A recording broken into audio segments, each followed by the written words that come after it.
Lying along the course of the River Medway, just south of East Grinstead, is the Weir Wood reservoir. Built on clay soil, it's an unlikely place for a sand martin colony, but that might be about to change. Sand martins are a species of least concern, but they've suffered extreme population crashes in the past, brought on by droughts in Africa, where they winter.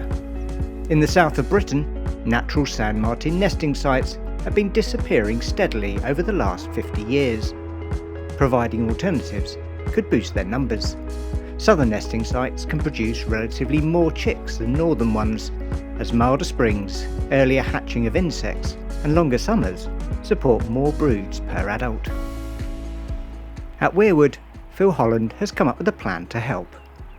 Well, friends of Weir Wood, we're always looking for ways to improve biodiversity, and so between the East Grinstead RSPB group and the Friends of Weir Wood, we have decided to go for attracting sand martins and provide nesting sites for sand martins, and hopefully those that we now just see passing through will stay. Phil's inspiration was a similar project by the Worcester and Malvern RSPB local group.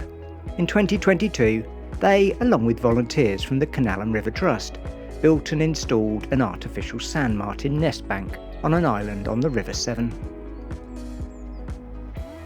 Sand martins flocked to it and raised 43 chicks there in the first year. Since then, the project's gone from strength to strength, and they've now established 3 successful colonies in the area.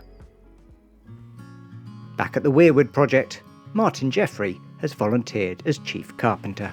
So this is one of the eventually 11 individual nest box tubes. It's got a cement insert in it which simulates a natural hole in a sand martin bank, and this would provide a good deal of protection to the young from predators such as mink, which are common around the Weir Wood reservoir.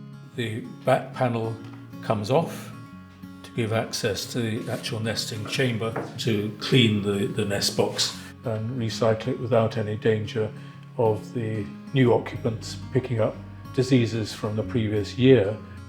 The RSPB has paid for 11 of these in total, and from that I designed a large box. There are several slots, in fact there are more than we're going to use. I think I'm right in saying there are about 15 usable slots, but there are only 11 holes. The walls are lined with insulating material, polystyrene, and this is not to insulate against the cold, of course, but it's to insulate against the heat of the sun. The front panel is covered in sand, mixed with glue to make it solid and to make it look like a natural sand martin bank.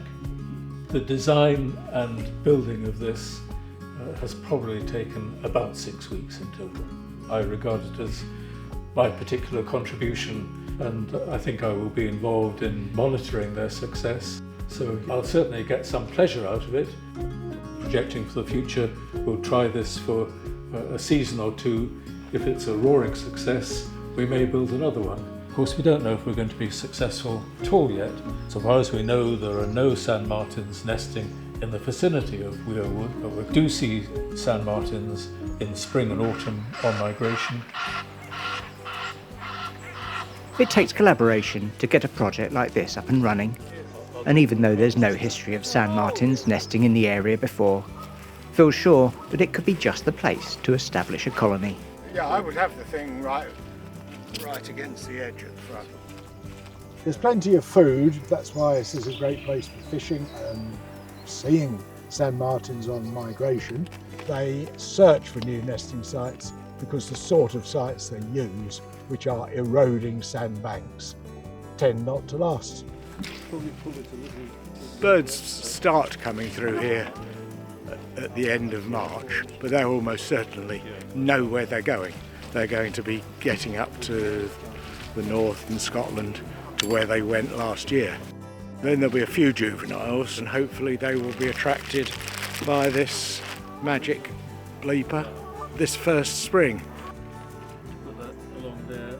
We will also play it in autumn so that migrating young birds think, hello, there's obviously been a very successful colony there.